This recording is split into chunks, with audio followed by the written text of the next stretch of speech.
As I said before, I have our first LHON Living with LHON panel of the weekend. Well, the Friday and Saturday, I guess it's not the weekend. And I have two panels, so there will also be one tomorrow. And this panel, I started moderating in 2014, and it has grown to be a favorite panel of every conference. You can find videos of all conference sessions on YouTube, and I have had people tell me that they will binge watch the Living with LHON panels when they're first affected, or they may have a relative first affected, because they want to see and hear other people's stories about what it's like for them, and to let them know that they're not alone, and that they can relate to what they hear other people say, and that they're going through is just like somebody else. And that, again, they're not alone in their journey. So bringing people together for these panels, I can bring together affected carriers, moms, dads, brothers, sisters, daughters, sons, cousins. I mean, anyone from around the world, every age fits into this panel because they have some sort of life connected to LHON. So this year, I'd like to start off with our first speaker. It's Jeddah Hall, and she is affected with LHON. So Jeddah, if you could tell us your LHON story. Thanks, Maria. Hi, I'm Jeddah Hall. This is my first year at the conference. I was diagnosed 3 years ago at the age of 27. We did not know at the time that this was something that ran in our family. So I'm sure, like many of you all, it just all of a sudden one day, your life changes. I remember that I started noticing I couldn't see far away. So like all times when you don't know what to do, I called my mom, and she's like, well, go to the eye doctor. Duh, that's what you would do. So set an eye appointment, go there. Next thing you know, a slew of doctor's appointments because no one knew what was happening. I lost vision in both eyes at the same time. So it was not from one eye to the next. And next thing I knew, they had me in the hospital 5 days, giving me steroids, saying it was optic neuropathy. It would just go away. You'll be fine. Ran a spinal tap, did all the fun stuff, right? And then it just kept getting worse. So ended up going to doctors in Ohio, finally ended up at one in Tennessee. And he said, I think we should run a genetic test. I think we need to do this. And sure enough, that was it. Coincidentally, my cousin, I started losing vision in May of 2019, and he started losing vision in one eye in July. So when I got my diagnosis, I called him up and said, hey, I think this might be you too. And even though that was hard for us to both go through that, we would call each other and say, hey, I know this sucks that this is happening to you, but I'm kind of glad it's happening to you, because we had each other to talk through it. I would not be here today without the support of my husband. We were not even celebrating 1 year of marriage at the time of this. So it was definitely something, a curveball, if you will.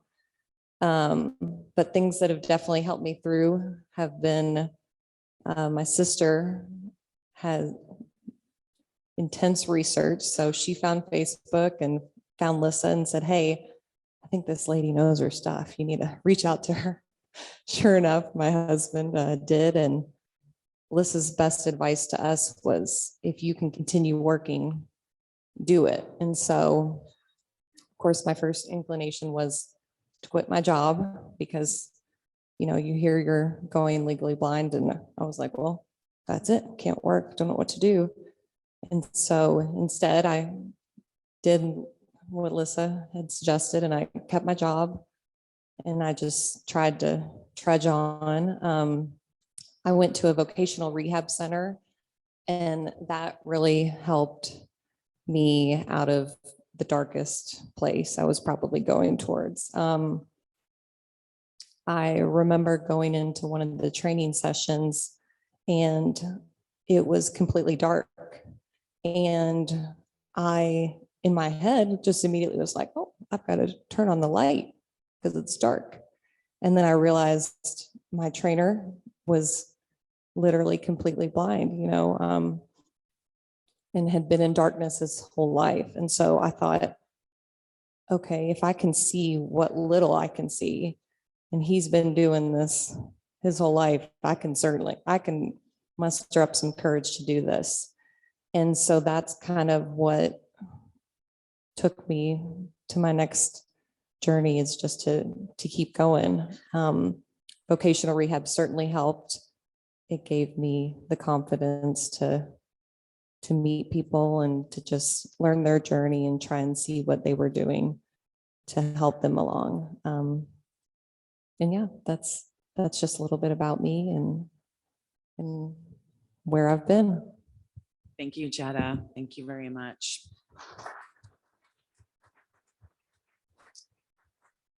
First, I love the color you're wearing, which is the blue that we all can see. Affected. I don't know, Affected's out there. You all agree? Most of us can see this royal blue, like it's neon. It's royal recycled trash can. I always say recycled trash can blue. That's why, plates, cups, blue, blue, blue, so I sometimes ask Jim, please wear a blue shirt so I can just follow you because I can see the blue. So yeah, so it's a beautiful color. And I can totally relate to a lot of what you said going through the journey, and I'm sure some of you can as well. There was that one friend I met, the one blind friend who I said, if he can do it, and he's got so much more, that he has to overcome, that I've got nothing to complain about. I can do this. So it sometimes takes that one person that can make you think I can get over this small hump when other people have way bigger humps to get over. So thank you so much for sharing. Our next speaker is Michael Lillis. So Michael, please tell us your LHON story. Thanks, Maria. Like you said, my name is Michael Lillis, and I'm from northern New Jersey, pretty close to New York City. And I'm coming up on the 1 year mark. It was early last July, so in a couple weeks. And I was diagnosed pretty quickly after September 16th, which happened to be the LHON Awareness Day, which I thought was pretty funny. And I went through the normal slew of 5 or 6 doctors to find out. It started off with just that little blurry spot in my left eye, and I had an eye doctor appointment already set up, so we decided to move it a little closer to investigate. And one thing led to another, and eventually they thought it was just optic neuritis, and the steroid treatment didn't work, but they thought it would eventually go away on its own in 6 to 8 months or whatever the timeline they gave me was. But this was coming up on the day I was supposed to leave for college, so I kind of thought it would end there, but we decided to get a second opinion, and it was actually my aunt, I believe, who recommended that we either go to Columbia or UPenn down in Philly, and that's where we decided to go. And so I met with Dr. Hamadani, who I have an appointment with in about 6 days from now, so I'll see him again. And I remember looking at the appointment availability, and his schedule was booked for months in advance, but something just happened to open up like 2 days from the day we called. So one morning we went down and we had our appointment with him, and we almost made it through until the very end. He told us that he agreed with everything that my doctors were testing for and all the things that they were doing, except he wanted to get that one last genetic test, which I'm sure you know what it was. And so that was, I remember it was 2 days before I left. So it was the 24th, and I left for college on the 26th. And so, like I said, it was about 3 weeks later, I got the result back. And yeah, I'll always remember that. It was a weekend morning. I was with my roommate. We come back, and I see my entire family and my dog outside of my dorm. And so I kind of knew what was going on at that point, because it just seemed like everything they'd been testing for up until then, it just didn't really match up, until they started talking to us about LHON. And I think it was a good time to get a diagnosis going off to college because, well, for a few reasons, but I'm sure my high school would have done a good job, but having a whole department there that's it's really there for this kind of thing, it was great. And my second eye wasn't affected until November. So that's when I had to start having the meetings and kind of getting some accommodations in place. I guess I was kind of stuck in a place where I never really thought my second eye would be affected for some reason. I feel like a lot of us have been there, but it did. And it must have been a little confusing for my professors at the time because, you know, a month ago I wasn't visually impaired, and now I am, and it's sort of a weird transition to make. But like I said, being at college was a good thing because it was sort of easy to explain to people because I'm meeting them for the first time. So they're not like, oh, last year you were fine. Now kind of what's going on. I was meeting them for the first time. So it made a little bit more sense. And I think probably the biggest thing for me then and still now is the driving aspect of it. I got my license July of 2020, and then I started losing vision July of 2021. So I was kind of just getting the hang of driving, just getting good at it. I know every 18-year-old says they're a good driver. I think I was, but that had to kind of come to an end, which was hard for like winter breaks and times that I went home. But being at college, everything is in walking distance. So I think that really made it a lot easier to deal with at the time. And it's always a little different during winter break and summer break, like right now, but I'm looking forward to going back. They really make sure that I'm a priority there and they offer more than I need. And then it was around spring break when I came back that I became a little bit more involved with other people who had LHON, like on the Facebook groups and so on. But I remember the first place that I looked for information or for like a community of people was on Instagram because that's what I use most. And there were a couple accounts, but they were either outdated or in another language. So I figured I would make one just to put some information out there. And my idea was that I would post enough that if you were just diagnosed like I had been and you went to this account, you would kind of have a good idea of kind of where you're at and what the future might look like, what steps you should take, all that. And it ended up turning into a lot more.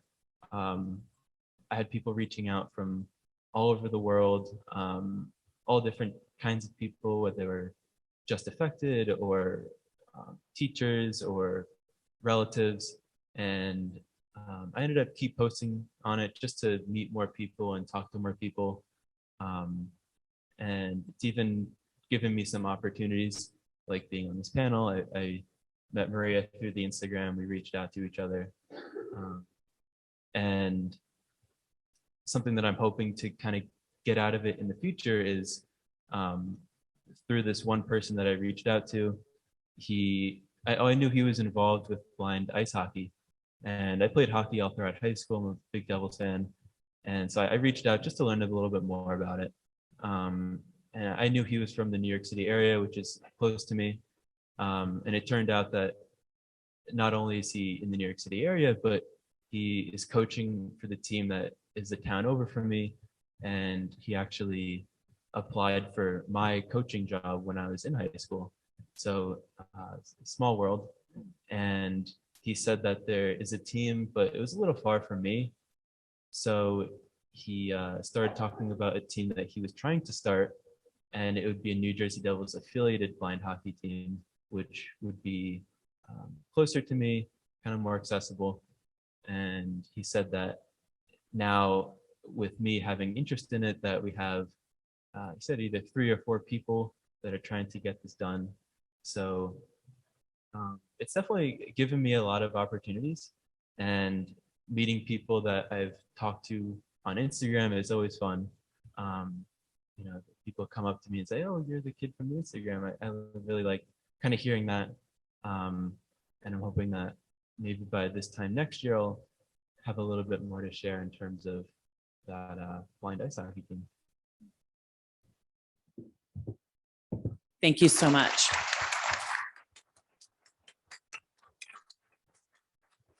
So much I want to say, but you know, I have to button it. But Michael, thank you so much. And I did reach out to him on Instagram because I didn't know who was behind the account LHON Awareness. When I found it, I'm like, who's behind this account? Who is this? Who is this? And it was Michael. And so we connected that way. And if you haven't checked it out, it's LHON Awareness on Instagram. And he does post some great stuff over there, and I can see it only building as he gets more into it. And we look forward to hearing more about the ice hockey for sure. So thank you for sharing all of that. Thank you so much. Our next speaker is Richard Zarbach, and I would like him to tell us his LHON story. Hello, how are you? Can you hear me okay? Is that closer, that better? Yeah. Okay, well, as I told my wife earlier, I'm so used to talking and finding there's no one in the room that 5 minutes later that it surprised me to have people in the room listening to me. I became affected 4 years ago. I was, at that time, I believe, the oldest person to be diagnosed with LHON. I was 74 at the time, and I'm now 78. I'm very thankful in many ways that I lived through a life of driving, even though driving could be very stressful. And I meet people who are affected at a very young age, and I'm very thankful that I got to live a long, productive life with work, etc. But I was also very inspired 4 years ago when I came to a conference, and I met people who had successful careers and were blind all their life. I remember meeting a young man from El Paso, Texas, who told me he lost his sight at the age of 7. And he was a school teacher at the time. So he managed to go and put himself through college, get a job, and become a teacher. I also met a woman, Martina, who's here today, who is blind and lost her sight, and told me how she travels to Mexico on her own and does it once or twice a year with no problem at all. And that was very inspiring for me because I enjoy traveling.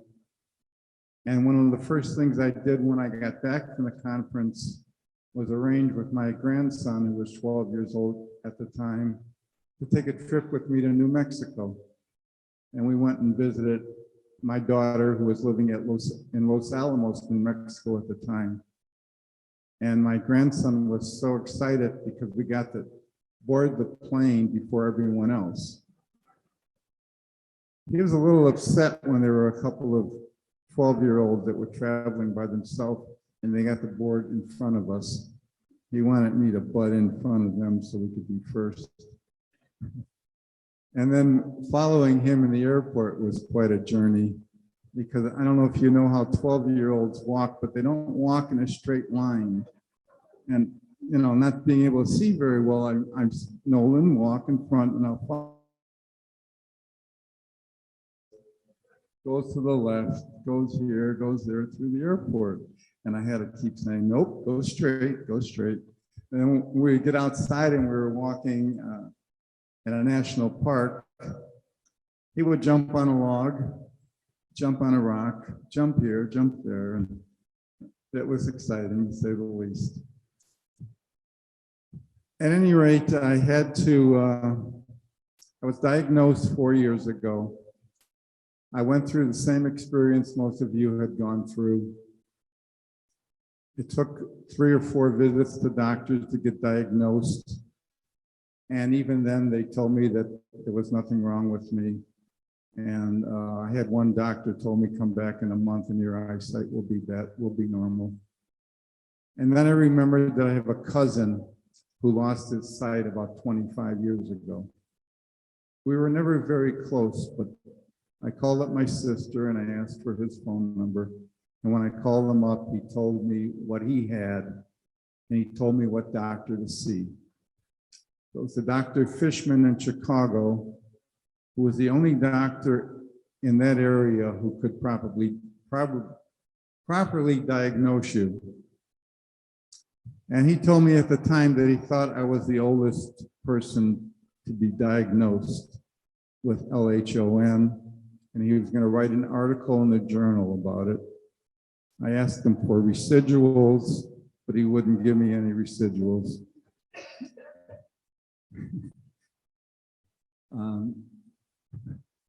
I am actually very happy, even though I can't see. I spend my time, I walk a great deal, I exercise every day. I have a yoga practice. I'm also a Buddhist, and I teach Buddhist meditation in the town I live in. And I also teach a Buddhist class. I'm very active in the community, and I have a lot of friends, so I try to keep busy. And I have a regular schedule where I get up with my cat. She wakes me up at 5:30 every morning, and I have to feed her and let her out. And then about 7:15, I go on my walk, and I usually walk about 3 miles a day.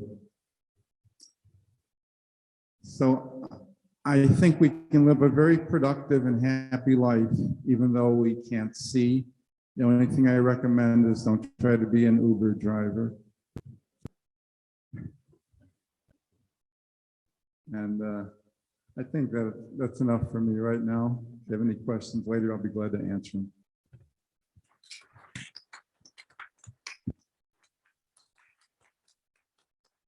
Thank you, Richard. Thank you.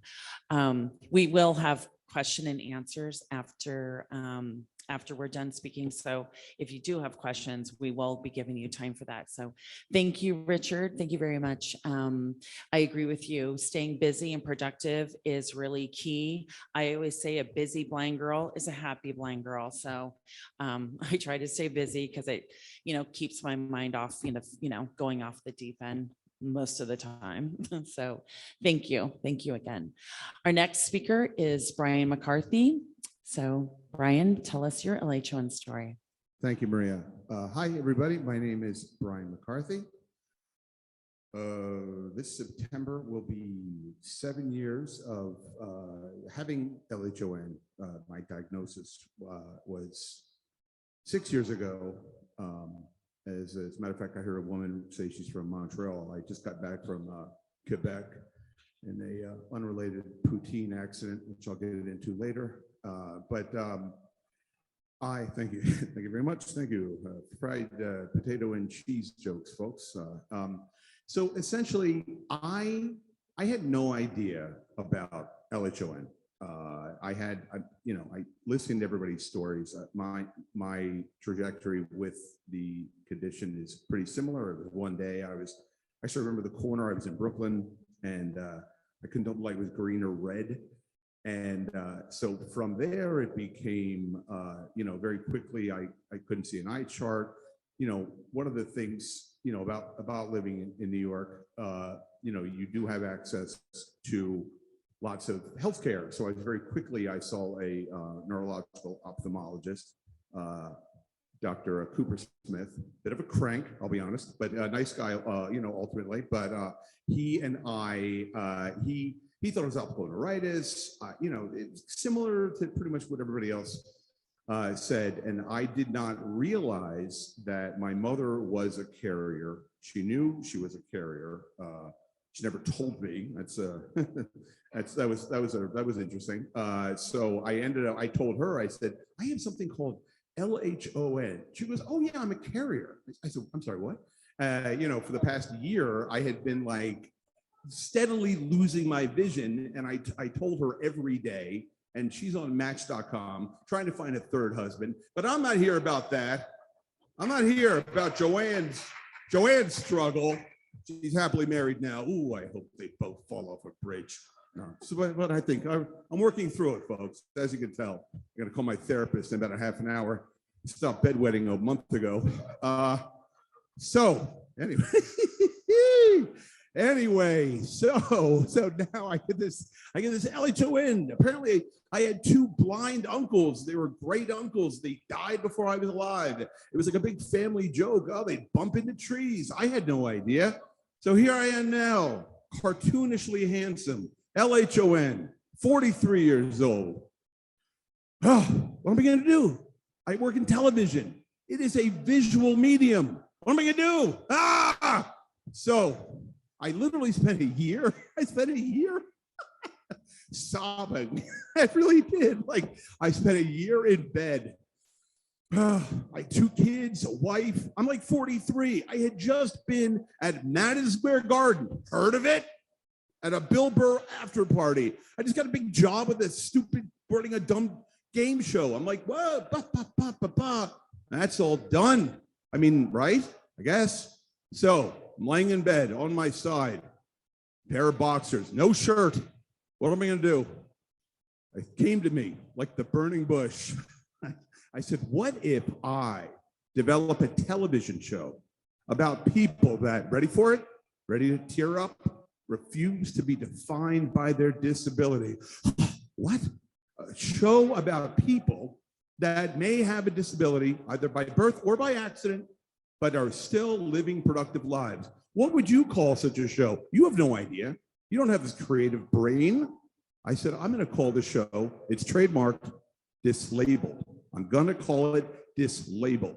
So I immediately jumped out of bed, put down that glass of warm rosé I've been sipping on, and I fired up my phone, called my attorney, and I said, Saul, that's right, folks, you know what I'm talking about. Saul, I have an idea. Let's get the boys together. Let's get the show back on the road. Shaved my back and went downstairs, announced to my wife, who wasn't in the room, I didn't know. And I said, darling, I'm out of it. Thank you very much. Anyway, so my point is, after a year of being bereft and kind of wondering what to do, I still don't really even know what to do, but here we are now.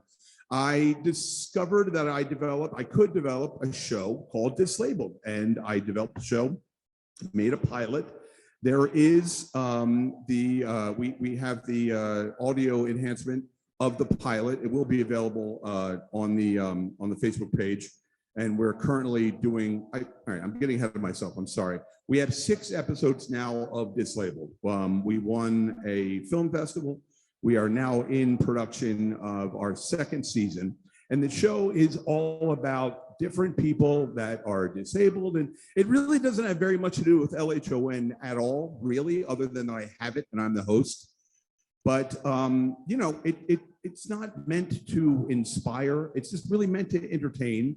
And the people that I talk to, like people had mentioned up here or out there, I'm assuming I'm in a room full of people. They all left. Like, no one would blame them. Thank you very much over here. Henny Youngman, folks. And the show is about people that, they're in the pilot. There's a girl that I met who can't move her arms, like, at all. She can't move her arms at all. So they developed these socks so she's able to use an iPhone and with using her feet. And like, that's horrible. Not that you can compare one thing to the other, but it does provide some perspective. And I will wrap this up by saying, for those of you that are newly affected, there's only 2 other people that I know in the New York area, except for this kid, that have LHON, and which is a lot if you're not related to them, because it's such a rare and little thing. But when I first met this guy Nick Esposito, he has LHON, and he has a different mutation than I do. He's a lot blinder than I am. He told me that when he went, it was like 95, I think, and he had to carry around a duffel bag of like currency readers and books on tape. And really, the technology has gotten to the point where it's it's a lot better to have this now than it was even 20 years ago. And if I can pivot and sort of develop a way to make a living and make this show and blah blah blah, then certainly anybody else can. So all right, well, that's it. Thanks so much for listening. Thank you very much. Thank you. Thank you, Brian. And you all can thank me for booking Brian on the panel for that little. No, Brian, that was awesome. You had me laughing over here. And Dislabeled, you can find Dislabeled at dislabeled.com, right? The website. And you can find the episodes there as well. Is that right? Yeah. And I think there's Dislabeled on Facebook, but I love the name Dislabeled. It's awesome. Did that come to you in the middle of the night? How did you? Don't steal it. Don't steal it, because you'll have to deal with him. So right there, that's your warning. But Brian, thank you for sharing. We're going to open it up if we have time. Do we have time? Someone tell me yes. We're going to open it up for questions. We have mic runners, so raise your hand if you have questions, either for someone specifically or maybe for all the panelists. As you now know, they're all affected, and they have all said they are happy to answer questions. And if anyone has it, we can't see y'all out there, so we're leave it up to the mic runners to just kind of lead us along here. So any questions? This is Melinda Marsh, and the question's from Michael. What are the accommodations and things in the university that you found to be the most helpful to help you to have the greatest success working towards your degree? Well, I think my school offered, at the end of the day, they offered more than I needed. One of the things that I thought was really above and beyond that they did for me was that they allowed me to take any test or any work that I needed to in their office, and they'd have somebody sitting there reading everything for me. But I think just the little things are the most important. Like when I took a math class first semester, he shared, it was almost like a PowerPoint, but as he wrote on it, it updated so I could zoom in as big as I needed to. And then I also took a sign language class, and this was when my vision was progressing, and they allowed me to have somebody sitting next to me. I ended up switching the class, but they would re-sign what the teacher was signing right in front of me, so I could see it, because the teacher was all the way in front of me. I couldn't really make out what she was saying, partially because I didn't know sign language, but it did help a lot. Michael, did they allow you, because my nephew is also affected, and he was affected right before he went to college, extra time on tests and exams? Yeah, they gave me, I think it was 200% of extra time, which was more than I needed, but it seemed like anything that I could need, they would give to me. Thank you. Next. Thanks.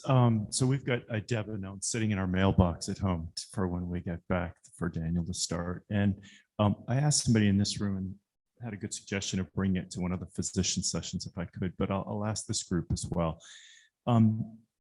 The standard is to take idebenone with fat, but nowhere have I been able to determine how much fat, what kind of fat. So I just thought I'd ask in this room what people do and what they think about when they talk about taking fat with their idebenone.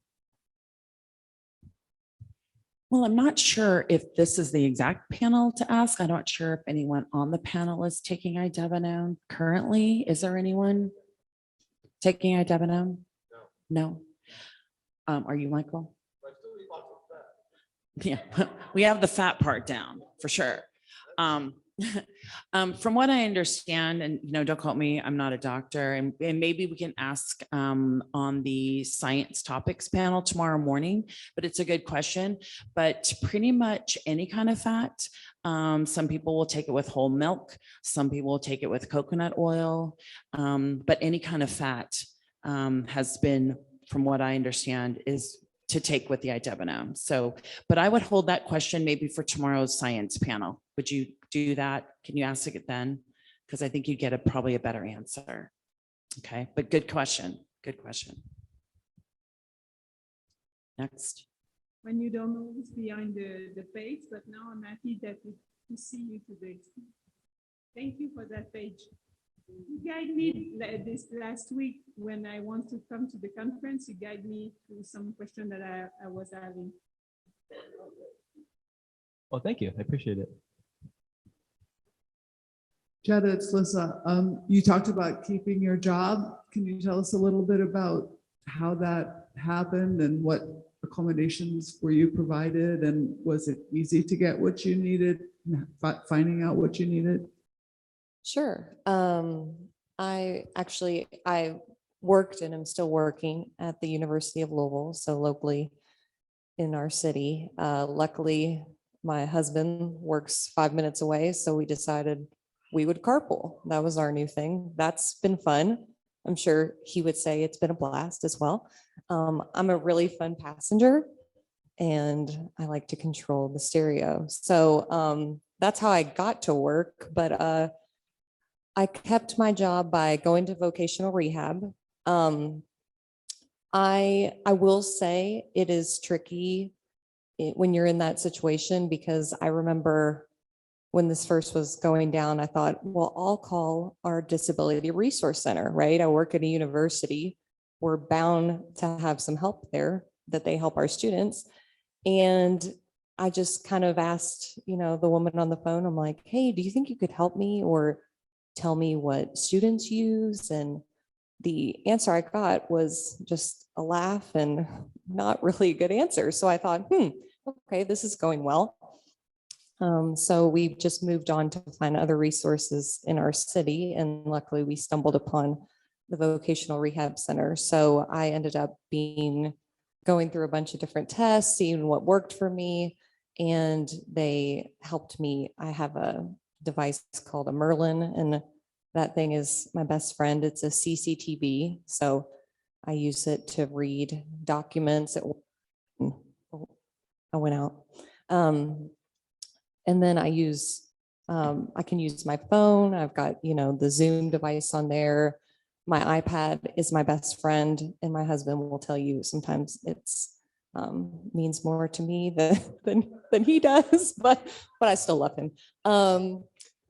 So I definitely use that all the time. And I started to realize that my memory, right? My other things were kicking in gear. So I went to the printer and I realized I don't have to see how to print. I know I've done this a million times, and so there were different things when I stopped relying on my sight, that I realized I know exactly how to do this. I just have to I just don't need to think about it so much, and so, yeah, those were a couple of things. There's all kinds of gadgets out there that I also probably have no idea about that I'll hope to learn more about. So, yeah. When you said the Merlin, is that a handheld a magnifier or a desktop? It's a desktop. Okay. So it sits on my desk. I just use that. And then I have just one monitor computer screen that I use. And I use the Zoom feature through Microsoft to do emails and anything I need to on the computer. Okay, great. Just to clarify Yeah. that. Great. Thank you. Hi, this is Molly Garone. I have a question for Richard. Richard, I'm really curious about your yoga practice, how you do that. Are you self-led? Do you use any sort of assistive tech or any adaptations? Just really curious about that. I started practicing yoga many years ago before I lost my sight. So when I did lose my sight, I already had a memory of the moves. So when I would be in class and they would describe it, I knew what they were going to do. When COVID came about, I had a difficult time doing it through Zoom, so I would just do it on my own. I know it well enough so I can do an hour yoga without having an instructor. I'm going to jump in on that really quick. It is hard to find workout yoga videos that are described enough to do on YouTube. But just to throw in there is a company called Blind Alive, Eyes Free Fitness, if anyone's interested. And I believe they are up on YouTube and they are audio described fitness classes. So you can check that out. And I think they're pretty limited in what they offer. I think they stopped making videos after a while, but it's Eyes Free Fitness and they are pretty good for audio described. And I can relate as a group fitness instructor.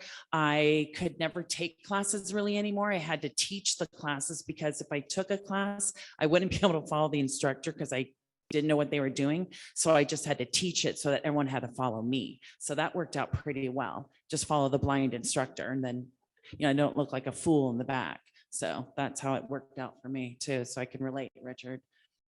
Eyes Free Fitness by a company called Blind Alive. Maria, can I pose a question to the group? Yes.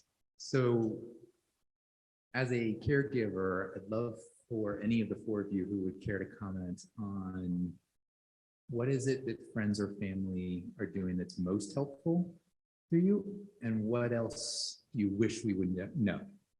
Okay, I'll go. I was thinking. So I would say that it's just being able to be there and listen. I know sometimes it is hard to talk to my family members who now realize that they are carriers and they want to, all they want to do is help, right? And so they want to ask you, oh, what do you, I don't know. I just sometimes feels like they're breathing down your back and in reality, you just want them to take a step back to listen what you need from them, right? Because we will tell you, I will definitely shout if I'm about to fall down the stairs, like I'm going to tell you. So I think sometimes it's just for people around us to be able to take a step back, listen, we will be okay, and then just realizing that I know a big part for me is that being able to reach out to people and just realizing that, I have started to understand that people around me who I think should be there for me all the time, right? My go-tos, my family, my closest friends, sometimes they're in a life position where something's happened to them, right? Or they're going through something. So I think it's also, I've started to realize now for me that, I also have to give people grace that they don't know everything about what I'm going through, right? It's not, they're not thinking what I'm thinking. So I know it's also for me to take a step back and to realize that, they're going through life issues as well. No, it's not the same as what I'm going through, but to realize that to find support in people who are willing to give it at the time and then to have those people come back into your life who all of a sudden are like, yep, I'm ready to give you support again. I'm here for you. Let's go. So I hope that helps. Well, something that just came to my mind would relate to maybe your friends, and it's just for them to kind of always remember about what you're going through. I had some friends from high school, and I can't say I wouldn't have made this mistake if I was in their shoes, but like I would tell them, oh, I can't drive. Like I would need for you to drive me if we go anywhere. And then 2 weeks later when we hang out, they ask, oh, can you drive now? And it seems very repetitive. So just to stay mindful, and like Jeddah said, they won't know everything about your vision, like what you're going through, but just when you're interacting with them, just keep in mind the things that maybe they would have limitations for. Richard, do you have anything? Yes. I think the most helpful thing, my wife is very kind. I'll start out by saying that before I say anything else. But I think the kindest thing she did when I would ask her to help me with my phone or sending a message or doing something was basically, she told me in a very polite way, do it yourself. And I think that was the best advice I could receive because I learned how to do many things by myself. And I thank you for that, Mary. Brian, do you have anything to add? Sure. Of course. Thank you very much. Thank you. Thank you. Thank you, Brianna. Thank you very much. I think it is challenging for the people that are in our lives, for them and also for us, because in the very beginning, I wasn't even sure what help I needed. I was embarrassed to ask for help. I think at least my family, I'm married. I have 2 children, both of, I think they're mine. I don't know. You know what? I'll get back to you on that. We're doing Maury Povich next month. Thank you. But my point is that in the very beginning, people are almost overly solicitous of you, and, oh, there's a curb there, or watch out for there, or which, I can't, what are you going to get annoyed with that? You know what I mean? But at the same time, you don't want to be, at least I don't want to be a burden on anybody. So now, as I'm 6-7 years into this, you sort of settle into, I think, my family, or the people that are maybe newly affected. You'll sort of, one of the things about the way that I have LHON is, you get your genetic marker and you're as blind as you're going to be. So the people around you learn the things that you can and can't do. I mean, my 12-year-old, we have a 85-inch TV, and I can see it if I'm really close. I can't see any text on it. So I turn my daughters on to The Simpsons, and the Bart writes on the blackboard something different every episode. So my 12-year-old will read that to me, and she does that just organically. It's kind of something that she does. So I think it's a constantly evolving situation when you meet new people, because you say, oh, I have LHON, they've never heard of it, and they don't know what you can see or can't see. So there's always sort of a grace period where we, as people who are affected, have to sort of be aware of the limitations that we live with, but then the people that are in our lives have to also figure out the things that we don't want to ask for. So it's tricky, because you're constantly, that's part of the frustration of living with this, but there are worse problems to have. Thank you. Yeah, I agree. And I'll add in one thing. We don't like to be pulled and pushed like toddlers. We may kind of get a little off track, but don't pull us back. Don't push us from behind. Go this way, go that way. Don't. And I know I do a lot of don'ts. I've blogged about this. Oh, it's over there. Go over there. Where's my phone? On the table over there. Those kind of things, because we don't know where over there is. We don't know what table you're talking about. And the kind thing is, can I lend you my elbow? Would you like to hold my hand? Would you like to just follow me? Give us the options. We don't want to feel weird. We don't want to be treated like a toddler either. We don't want you to just lean over and cut up our food, because we might have trouble with it. Ask us, would you, discreetly sometimes ask us, would you like me to help you? Would you like me to help you with your food? Or we'll ask you if we want help cutting up our food. I mean, it may come down to little things like that.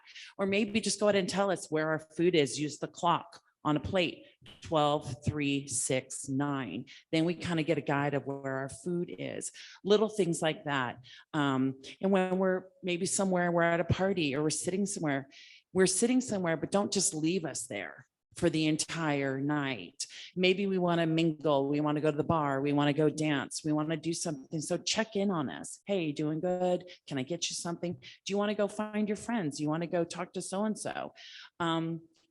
Give us those options, because maybe it's just, we just don't feel comfortable enough walking around maybe an unfamiliar place. I can go on and on. Can you tell? So like I said, I've blogged about it. Check out Girl Gone Blind. I've written about this a few times. So those are a few tips I think you can take from all of us. And it is hard to know what to do and what not to do, or how much to do and how much not to do.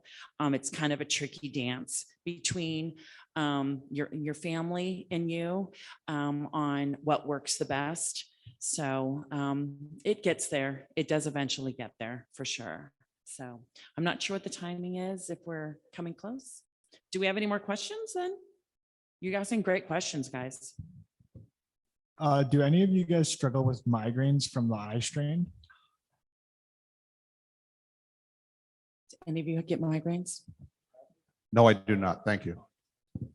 Jenna? I will say I get migraines. I got them before vision loss for not often, but I have really bad allergies. But I do notice that if I'm, on the computer all day working, that I'll know when one's coming kind of. So I'll just kind of it definitely started to become an issue, but I started to, I don't have my lights on, my overhead lights on at work. I brought in lamps. Thanks to COVID and working at home, I realized why I was getting headaches so bad. Before I was like, oh, it's all these terrible fluorescent lights. So came to work from COVID, had 3 lamps with me. No one questioned it. And ever since then, my office is very now like a little jazz club vibe, if you will. So that's really helped. You just kind of start to know what will trigger it, and you just kind of start to figure out what's going to work for you and what keeps them away. So.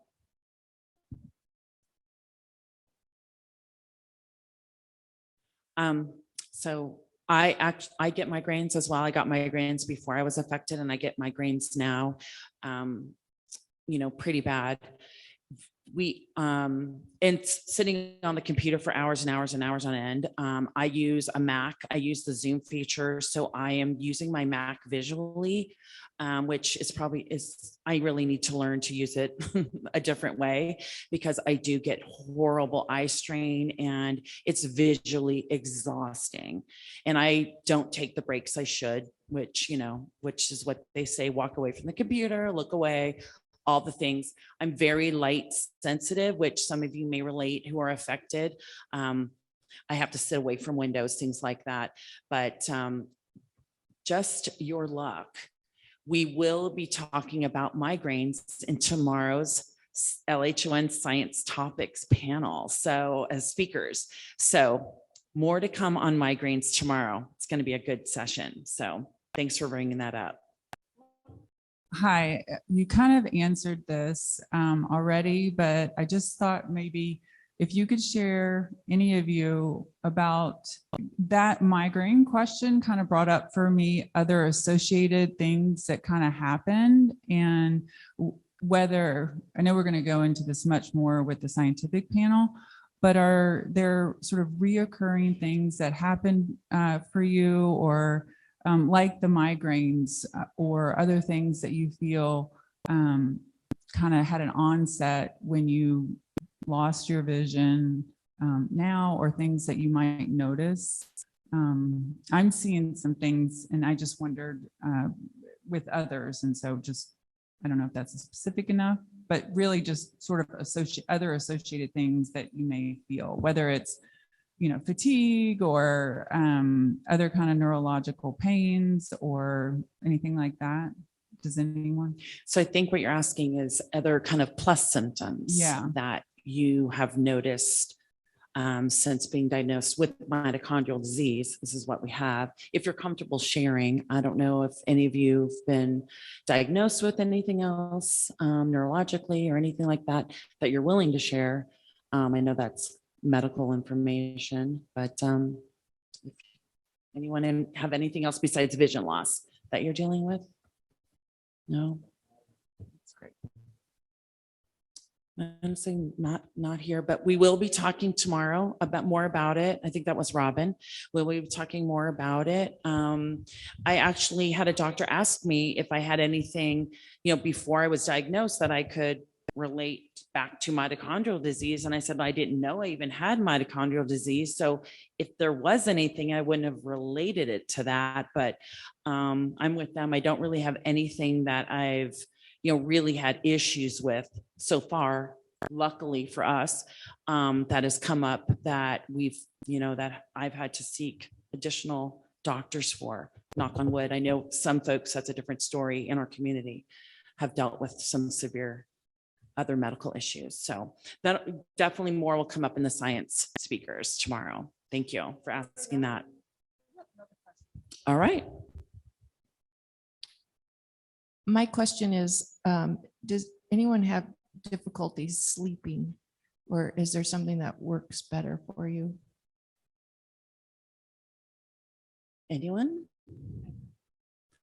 No, we're all good sleepers. We're all good sleepers. All good sleepers. There is a thing called, I think it's non-24. I think that's what it's called. And it's usually with folks who are total blind because they can't tell light and dark and they don't know it's day or night. But we have had folks talk about that in the group, and they've talked about meditation apps, which we will be talking a little bit more about. We have a session tomorrow on mindful strategies, which we'll talk about some meditation and some resources that can be put to use for sleep. But I'm not sure, but maybe we'll be having some casual LHON family networking in the room. And if anyone has any tips for sleeping, if or anyone has sleep issues, maybe that can be talked about then. But, no, not so much, I guess. But it has been, that can be a concern for folks with vision loss. That is a thing.